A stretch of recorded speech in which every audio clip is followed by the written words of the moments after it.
It's yours truly, Ricovibes, and welcome to another edition of Take 5. Now, in our continuing series of mental health within the Caribbean community, my special guest today is from Haiti, right? Yes, absolutely. There you go. And your name is Amelita, is it? Amelita. Amelita. How are you? I'm good, and you? I'm good, I'm good. Good. We've been talking about mental health in the Caribbean community. I know a lot of folks, it's taboo to a lot of folks. They don't want to talk about it. Thank you for agreeing to talk about your journey. Absolutely. How did your journey get started?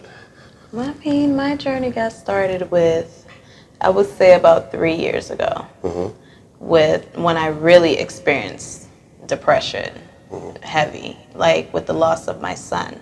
Okay. I lost him through SIDS. Right. A lot of people don't know when you say SIDS, it's sudden infant death. Right. And we don't have any explanation as to why. How old was your son? He was 7 weeks old. Wow. Okay. 7 weeks old. So that's when I really experienced with that. How did it start? How did you know it was depression? I'm usually a jolly person, and I'm full of life, and I knew like when it got to the point where I wanted to end my life, and I knew that it was heavy depression. I did not want to get up. I didn't want to do anything. Like all I wanted to do was drink to numb myself from the loss of my son. Wow. Did you actually try to end your life? Several times. Really? Absolutely, several times I tried to, but what woke me up was when I got in a bad wreck and I did not remember where, what location or anything. This was a car wreck? Yes. Wow.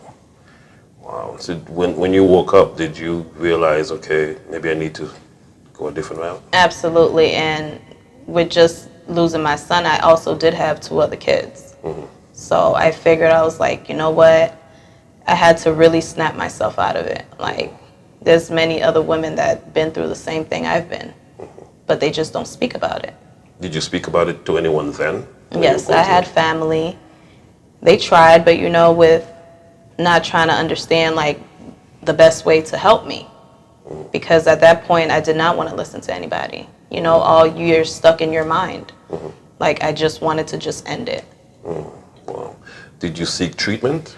Absolutely, but with treatment, you got to fight the right person, for sure. You have to find the right person that get it. But treatment helped, but it's a journey, Right. to say the least. Wow. How are you today? I'm good. I'm great. Yeah. I'm great, actually. Very great. How long have you been great? I would say about a good 2 years. A good 2 years, because mind you, this happened to me 3 years ago. Okay. So I'm really good, in a very good, positive place. Are you on any kind of medication? Or? No, one thing I did not do was to get on medication. I wanted to really get into my emotions and understand what this was. I feel like medication, for most people it worked, but for me, I feel like it would numb me too much. Right. Wow. Wow. What advice, if any, do you have to give to anyone like yourself? It's okay to listen. It's okay. It's okay to go through these emotions. It's okay to feel the way you feel, but it's definitely the hardest thing I ever had to do in my life was to just really turn off all the negative thoughts. But it's okay to embrace people. It's okay to listen to people. And you're not alone. That's number one thing. I felt alone. You're not alone. People out here to love on you and everything, but you're not alone. What role, if any, did your family, mom, your dad, played in your getting better? Oh, my family. I love them to death. They saved my life. They really saved my life. It was a month after I buried my son. My mom came down because she was worried about me. And, like I said, like I wouldn't get up. I would drink every day. She saved my life, and she had to shake me up like, look, you have 2 other kids. Like, I know you could do this. Wow. So my family really, literally saved my life. Did you tell them initially? Yes. The situation? Yes. They knew I was depressed because, again, I'm a very jolly person. So when they was like, we don't hear from her much, you know, she's not answering, you know, she's not in her right mode, they knew something was going on. And again, like with a lot of people, they're very good at hiding it. Right.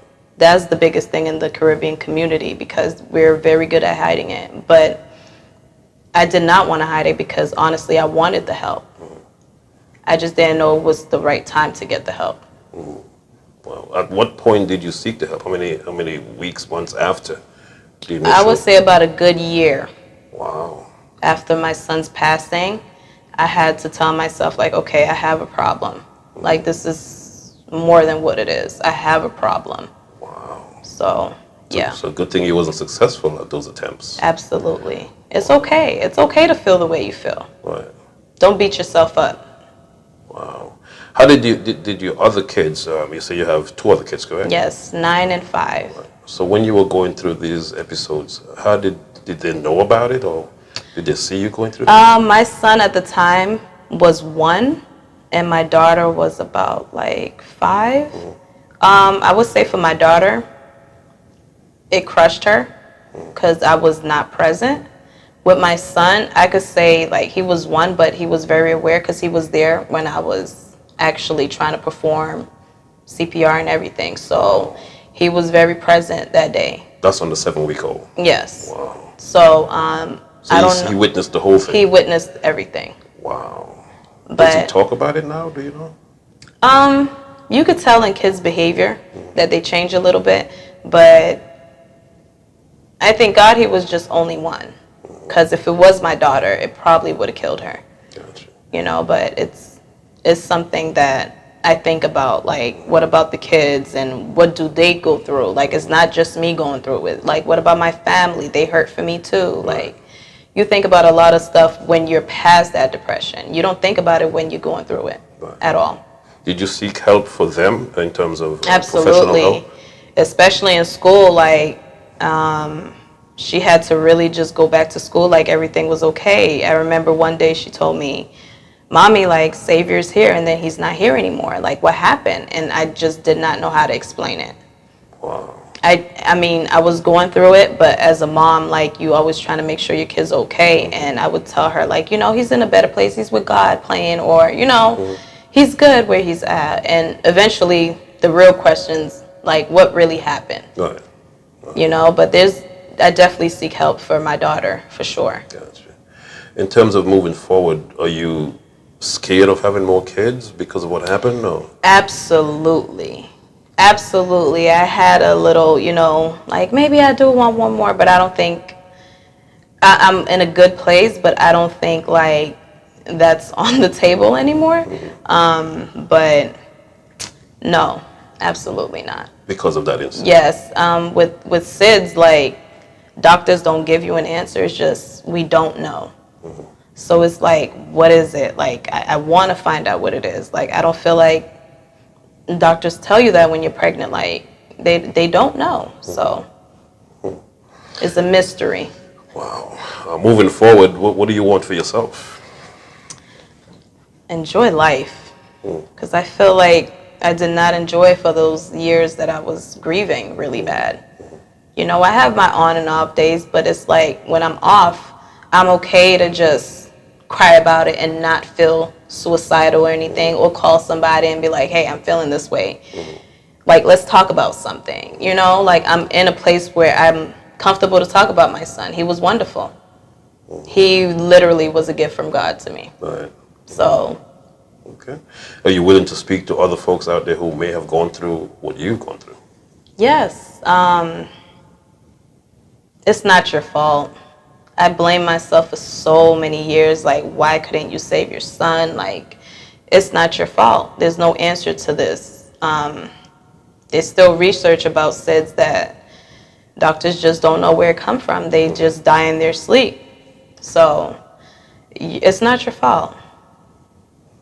I think you're very brave to come forward. I know a lot of folks internalize things, and I think in continuing your journey, coming forward and talking to someone again, you know, if you could save 1 life, that's definitely a goal. Oh yes, Oh yes, absolutely.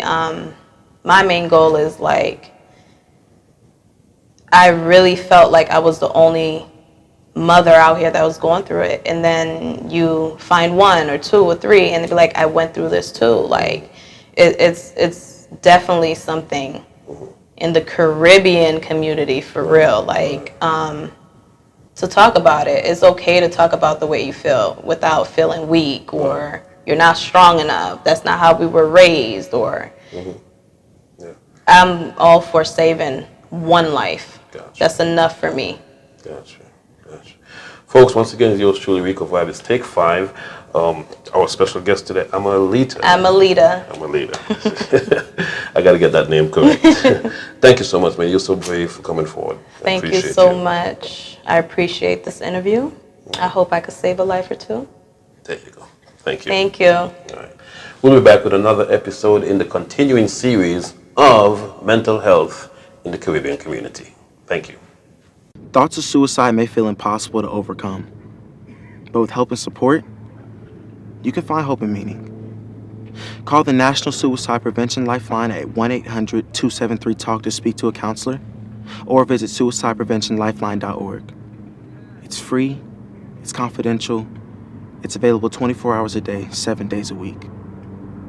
And even if it feels like it, you're not alone.